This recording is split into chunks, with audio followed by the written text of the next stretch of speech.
नोकरीमध्ये पगाराची वाट पाहण्यापेक्षा स्वतःचा छोटासा व्यवसाय सुरू करायचा असेल तर चहाची टपरी एकदम जबरदस्त उपाय आहे.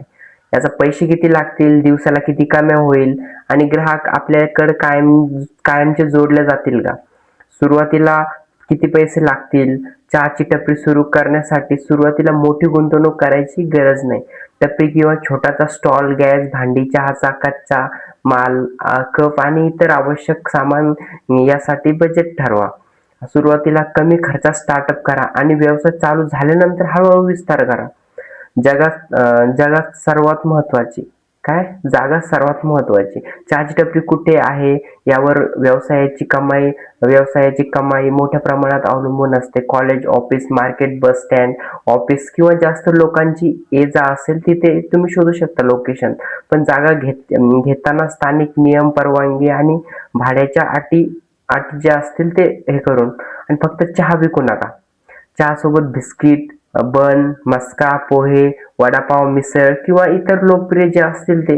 ग्राहकाला एकाच ठिकाणी चहा आणि नाश्ता मिळाला तर पुन्हा पुन्हा येण्याची शक्यता असते, म्हणजे परत परत येऊ शकतो.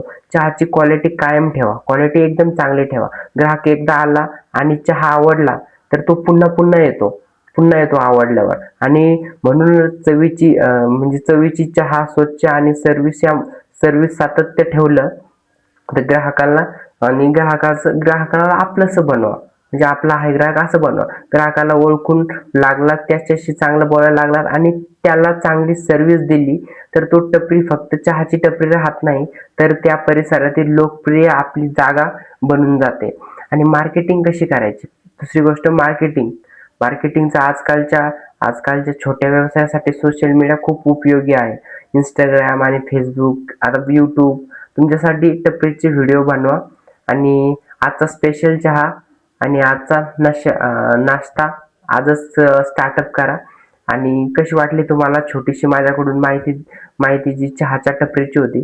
आणि जर तुम्हाला हा व्हिडिओ आवडला असेल ना तर प्लीज सबस्क्राईब करा माझ्या चॅनलला आणि तुमच्या मित्रापर्यंत पोहोचवा ज्याला टपरी टाकायची त्याला. ओके, थँक्यू, धन्यवाद.